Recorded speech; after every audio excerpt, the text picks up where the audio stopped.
Have you ever wondered what you would choose if you were faced with a choice between money and wealth? The heroine of today's story, Princess Zara, had to face just such a decision. Princess Zara from Saudi Arabia was born into a family with unimaginable wealth. Her father was a famous oil tycoon, one of the most influential people in Saudi Arabia, and the family's fortune was estimated in the tens of billions of dollars.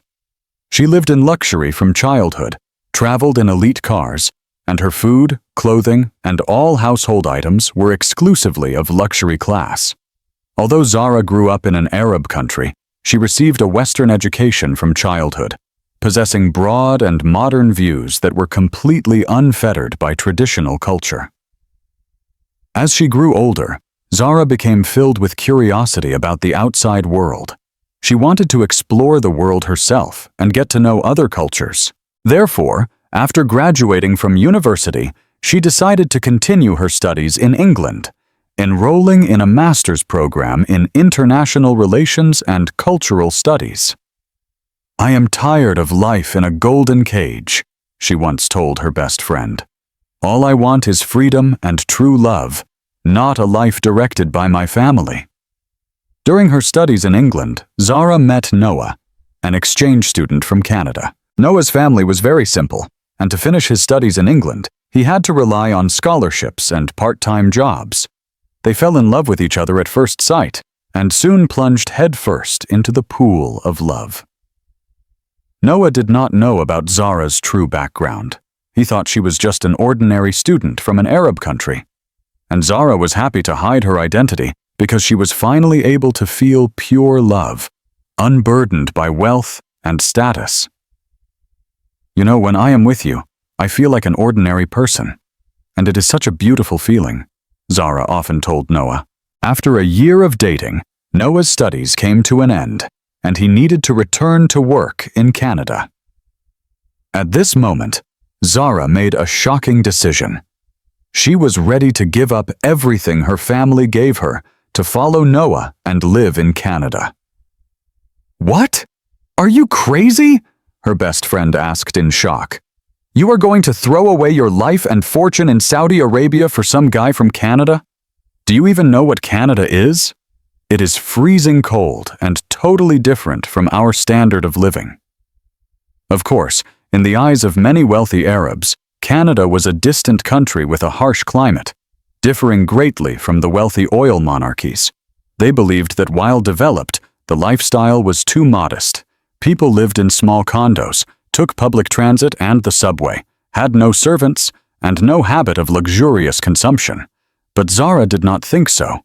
During her studies in England, she learned a lot about the real situation in Canada from Noah. Maybe Canada doesn't have the same oil-fueled royal extravagance as us, but their technology sector and artificial intelligence industry are important production bases in the world.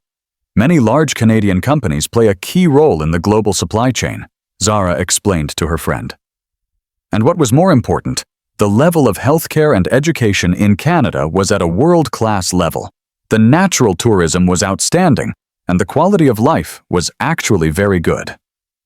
In fact, although the disposable income might look different compared to a Saudi royale, Canada remained one of the largest economies in the G7. What was even more important, Canadian society was free, multicultural, and inclusive. People were polite and welcoming, and this was what Zara aspired to. Ignoring the objections of family and friends, Zara firmly decided to follow Noah to Canada. She told her family that she was just going on a short trip, but in reality, she decided to settle there. Initially, upon arriving in Toronto, Zara faced culture shock. Although Toronto was a developed and vibrant metropolis, it did not have that opulent luxury and scale like Dubai, and that pompousness that could be seen everywhere in her home. Housing in downtown Toronto was mostly compact condos. Winters were bitterly cold and snowy, and traffic on the highways was a serious problem. The pace of life for city dwellers was fast. Everyone was busy with their jobs. "Oh my God, the multicultural vibe here is so lively, and so much diverse food." Having gone for a night walk in Toronto for the first time, Zara was deeply charmed by the variety of cuisines and the energetic atmosphere. "This poutine is simply incredible, tastier than any gourmet dish I ate in Saudi Arabia." Zara ate the simple Canadian comfort food, but felt a satisfaction she had never experienced before. After finishing his studies, Noah got a job at one of the leading tech and automotive innovation companies in Canada. The salary was good, but for Zara, accustomed to a luxurious life, this middle-class lifestyle was still quite modest. But Zara did not care. She even began learning to manage the household, cook Canadian dishes, and understand the life of an ordinary person. So this is what it is: the feeling of satisfaction from cooking with your own hands. Having made macaroni and cheese for the first time, Zara jumped around the kitchen with excitement. Meanwhile, Zara's family began to worry. They had not been able to contact her for some time. They only knew that she was in Canada, but did not know what she was doing. Sheikh Ahmed, Zara's father, was a traditional Arab businessman for whom family honor was above all else, and he was very worried about his daughter's disappearance. "How can my daughter live alone in a strange country? It is too dangerous," Ahmed told his wife. "And what is so good about this Canada?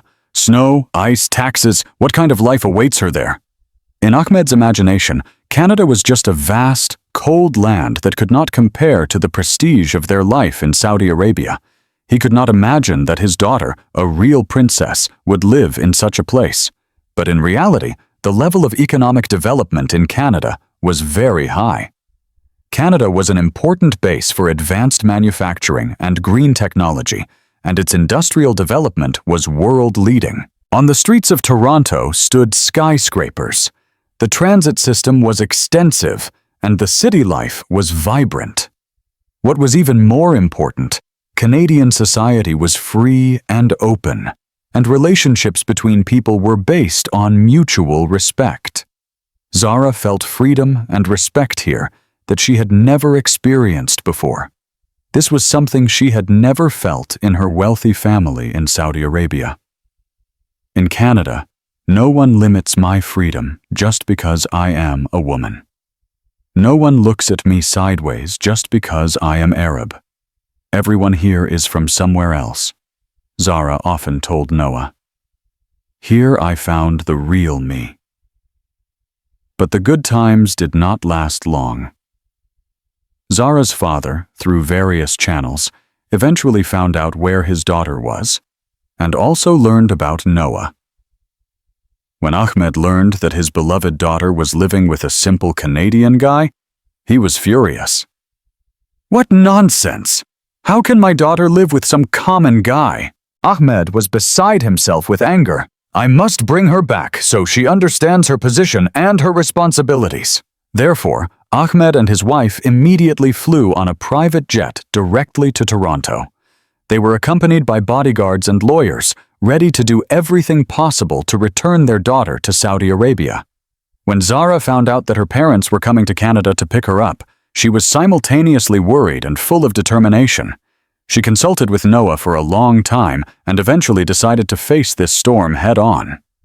Sooner or later they would have found out anyway. It is better to meet them openly than to hide. Zara took Noah's hand and said, "Do not worry. Whatever happens, I will be with you." Although Noah was worried, he understood that this had to be faced. "Your family will surely look down on me, but I will prove myself to them. Even if I am not as wealthy, I will do everything possible to make you happy." Finally, on one Saturday morning, Ahmed and his entourage arrived in Toronto. They stayed in the presidential suite of the most luxurious hotel in Yorkville, after which they immediately contacted Zara. "Dad, Mom, I will come to get you with Noah, but you must promise that you will not force me to return," Zara said firmly on the phone. Although Ahmed was displeased, he agreed to his daughter's conditions. They agreed to meet at the hotel restaurant. On the day of the meeting, Zara dressed beautifully, and Noah also put on his most formal suit. Holding hands, they entered the hotel lobby and met with Ahmed and his wife, who exuded an aura of power, accompanied by several bodyguards. Daughter, do you know how worried we were about you? Fatima, Zara's mother, seeing her daughter, hugged her tightly, not holding back tears.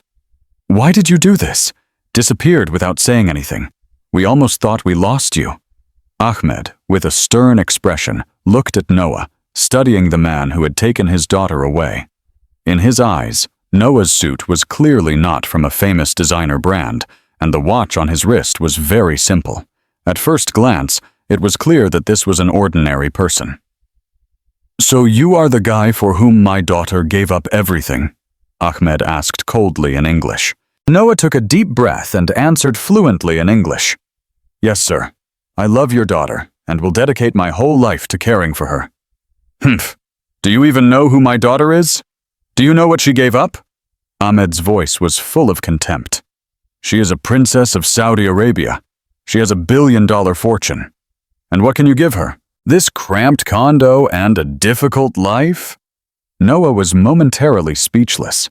He really did not know about Zara's true background and her high social status. Zara had never spoken about her family, only mentioning that they had their own business and were quite wealthy. Seeing this, Zara hurried to defend Noah. Dad, I love Noah for his sincerity and talent, not for money or status. During the time spent in Canada, I've been very happy.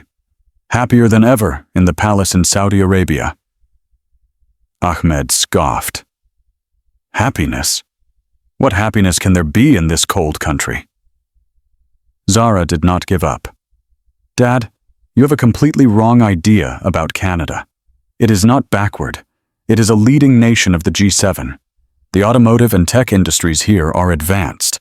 The public healthcare system is world-class, and the standard of living is excellent. People here are polite and friendly, and society is free and open. Here I found myself and my true freedom. Automotive industry? What is that even? How much money does that bring? Ahmed asked indifferently. Zara could not resist and objected. Dad, you may not be very knowledgeable about this. Canada's automotive industry is a crucial manufacturing base on a global level, especially in Ontario. The company Noah works for is one of the leaders in electric vehicle technology in the region. The research project he leads is worth huge amounts of money. Noah added modestly, components and technologies from our company are used in cars of famous brands around the world, even in those luxury cars that you use, sir. In fact, Southern Ontario was known as a massive tech hub. Ahmed listened with disbelief. He took out the key to his car. Are you saying that there is technology from your company in this too? Yes, sir. And not only that. The next generation system we are developing will significantly increase the efficiency of future electric vehicles while reducing energy consumption. Love and pride for his technology shone in Noah's eyes. Fatima asked curiously, And what is your income? Will you be able to support my daughter? Noah answered honestly, My salary in Canada is considered a high income for an engineer. Although it does not compare with the fortune of Saudi oil tycoons, it is enough for us to live comfortably. Besides, I received stock options in the company, which have great growth potential in the future. Hearing this, Ahmed relaxed a little, but was still not completely satisfied. Sounds not bad, but my daughter has been used to luxury since childhood, lived in huge mansions, used brand name things. Will you be able to provide her with such a life?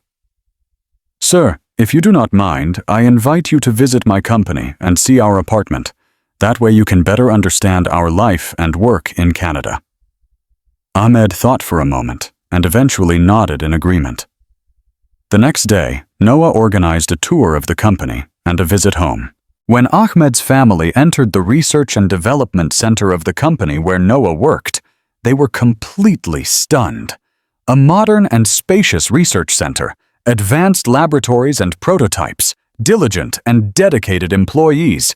Everything here breathed an atmosphere of high technology. The vice president of the company personally met them and told Ahmed about the importance of Noah.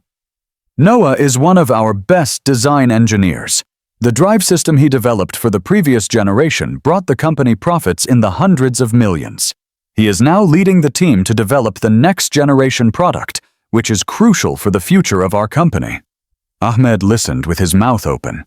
He did not think his son-in-law held such a high position and had such influence in the company. In fact, continued the vice president, Mr. Noah's research works have been filed for several international patents. He is a recognized genius in our industry. We value his talent and dedication very highly. During the tour of the laboratory, Noah explained to his father-in-law and mother-in-law in detail the importance of technologies for electric vehicles and the prospects for their development. His professional knowledge and enthusiasm made Ahmed look at this young man in a new way. You know, sir, without these technologies, it is impossible to create economical and eco-friendly cars. Canada's status as a manufacturing base for cars is similar to Saudi Arabia's status in the oil industry. It has global significance. Ahmed pondered. As an oil tycoon, he perfectly understood the importance of energy for the global economy. He had not assumed that the country he had underestimated possessed such advanced technologies. After the tour, Noah invited his father-in-law and mother-in-law to the apartment he shared with Zara. They lived in a middle-class condominium in downtown Toronto. Although the apartment was small compared to a palace, it was cozily and comfortably furnished, and the view of the skyline was beautiful. "Is this your home?" Fatima looked with surprise at the apartment of less than 1,000 square feet. "Yes, Mom," Zara smiled. "Although it is not as spacious here, it has everything we need, and the subway is close by. The infrastructure around is very developed. Most importantly, this is mine and Noah's shared home, full of love and warmth." Noah led his in-laws through the entire apartment. They saw the living room that Zara had decorated. On the walls hung photos of their trips around Canada. In the kitchen, recipes for Canadian dishes that Zara was learning to cook were pinned up. The study was full of books on engineering and literature. "Right now, Zara is also teaching Arabic at a language center," Noah said proudly. "Her students love her very much, and she says it gives her a sense of self-realization." Zara added, "Yes, this is the first time I've experienced the feeling of earning money with my own labor. Such satisfaction cannot be bought for any money." For dinner, Zara and Noah prepared several exquisite Canadian dishes and adapted Arab ones together. Ahmed and Fatima were surprised to find that their daughter had not only learned to cook, but did it very deliciously. "I didn't know you knew how to cook," Fatima said, touched. "At home, you never even folded your own clothes." Zara smiled. "People change, Mom. In Canada, I learned a lot of things I had never done before. It gives me a sense of fullness of life." After dinner, Noah suggested taking his in-laws for a walk through the city at night. Toronto at night was particularly lively. Food, entertainment, and many shops. Ahmed and Fatima had never encountered such simple civic life. At first, it was unusual for them, but soon they were captivated by the cheerful atmosphere. "This drink, which is called ice wine, it is so unique and sweet," Fatima said with surprise after trying it. "And this dish is called poutine. It is a famous Canadian treat." Zara introduced the food to her parents. "When I first tried it, I was amazed." Among the crowd on the street, Ahmed watched the interaction between his daughter and Noah. They looked at each other and smiled, their eyes full of love. Noah carefully carried Zara's shopping bags, and Zara adjusted Noah's scarf. Such natural and sincere love could not be bought for any treasures. Returning to the apartment, Ahmed and Fatima sat in the living room, looking at the tired but happy young couple. Their thoughts began to change. "Daughter," Ahmed finally said, "over these 2 days, I have seen a lot. I must admit, at first I had prejudices about Canada and Noah. I thought Canada was just a cold place, and Noah was just an ordinary guy. But now I understand. I was wrong." Zara looked at her father in surprise, not expecting him to admit his mistake. Ahmed continued, "Canada's industry is truly developed, and the standard of living is good. Although there isn't the same type of oil wealth visible on the surface as in Saudi Arabia, technology and talent are the true assets of this country. Noah is a wonderful young man, talented, capable. Most importantly, he sincerely loves you. Fatima also nodded in agreement. When I saw you two together, I realized that you found true love. Although as a mother, I want you to return home. More than anything, I want you to be happy. Zara excitedly hugged her parents. Thank you for understanding me. I really love Noah, and I really like life in Canada. Although it isn't as wealthy in the same way as home, the quality of life is high, society is free and friendly, and especially very respectful towards women. Ahmed thought for a moment, and then seriously said to Noah, Young man, my daughter chose you, giving up everything her family gave her. You must prove to me that her choice was worth it. Noah answered firmly, Sir, I will prove it with my whole life. I will not only achieve success in my career, but with my heart and actions, I will make Zara happy every day. Ahmed nodded with satisfaction, and then said something that surprised everyone. Zara is my daughter. Wherever she is my pride. Her dowry and right to inheritance will not decrease by a single cent. Zara looked at her father in surprise. Dad, does this mean you accept mine and Noah's relationship? Yes, Ahmed smiled and said, But I have one condition. What condition? Zara asked anxiously. You must visit us in Saudi Arabia every year, at least once a year, Ahmed said. And I hope that in the future my grandchildren will study both Arab and Canadian culture simultaneously. Zara excitedly hugged her father. Of course. Thank you, Dad. Noah also expressed his gratitude to his father-in-law. Thank you for your understanding and support, sir. I will take good care of Zara and respect your traditions and culture. The next day, Ahmed decided to extend his stay in Canada. He wanted to get to know the place his daughter loved so much better. Over the next week, Noah and Zara took them to the Khan Tower and the Royal Ontario Museum in Toronto, took a boat cruise near Niagara Falls, traveled to the Rocky Mountains in Banff to see the incredible nature, and even visited a cottage in Muskoka. Ahmed was amazed by the rich nature and the deep multicultural heritage of Canada. He discovered that although Canada has cold winters, it has rich tourism resources, developed infrastructure, a high quality of population, and a well-protected environment. It is much better here than I thought, Ahmed told his wife. No wonder Zara does not want to leave. Fatima agreed. Yes, people here are very polite, society is lively, and you feel very safe. And look how happy Zara is. On the last day before departure, Ahmed offered to give the young couple a gift. Zara thought her father would give them a large sum of money and was already about to refuse, but she did not expect Ahmed to say, I decided to invest in a technology company in Toronto specializing in the development of clean energy technologies for automobiles. Noah, I hope you will become a technical consultant. Noah asked with surprise, Why clean energy specifically, sir? Ahmed smiled and explained, Oil will run out one day. The future belongs to renewable energy. Saudi Arabia must change, and Canada's technological potential can help us achieve this goal. This is a mutually beneficial cooperation. Zara looked at her father with gratitude. She knew that this was her father's way of supporting them, and at the same time thinking about the future of Saudi Arabia. Before leaving, Ahmed told his daughter, I am proud of you.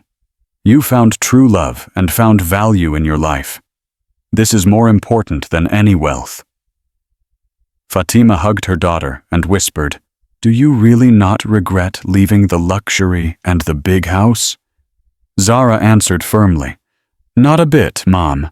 True happiness is not living in a luxurious palace, but being with a loved one and living a meaningful life. In Canada, I found such happiness. Having seen her parents off, Zara and Noah returned to their small but cozy apartment. Noah said with emotion, I never would have thought that your father would eventually accept us, and even offer cooperation. Zara smiled and said, This is the power of love. It can overcome cultural differences, destroy prejudices, and work miracles. You gave up so much to come to Canada. Was it worth it? Noah asked seriously. Zara looked at the night landscape of Toronto outside the window and answered without hesitation. Of course, it was worth it. Here I found myself and true love. Canada gave me priceless freedom and friendliness. This cannot be bought for any money. A year later, Zara founded a cultural exchange center in Toronto to promote mutual understanding between the Arab world and Canada. Noah's research project achieved significant success and received international recognition. They bought a larger house in the suburbs of Toronto, but continued to lead a simple and rich life. Ahmed and Fatima came to Canada for a month every year and gradually fell in love with the lifestyle and culture of the people in this land. Ahmed's clean energy company achieved success both in Canada and in Saudi Arabia, becoming a model of cooperation between the two countries. This love story, which stepped over culture and wealth, proved that true love is priceless and also destroyed people's prejudices about different cultures and economic development models. Although Canada does not possess the same liquid oil wealth as Saudi Arabia, in the same way, its developed industry, friendly society, and high quality of life created its own unique value. One day, Zara gave an interview to a journalist. I did not give up wealth. I chose a different kind of wealth: love, freedom, and my true self. In Canada, I found all this, and it is more valuable than any money. And so the love story of an Arab princess and a Canadian engineer not only changed their own destiny, but also contributed to understanding and respect between two completely different cultures. Sometimes the power of love turns out to be much greater than we can imagine. Well, friends, that is where today's story ends. I hope you liked it. This love story, which stepped over culture and wealth, if you think it is wonderful, do not forget to like and subscribe to my channel, and also leave your comment. See you again.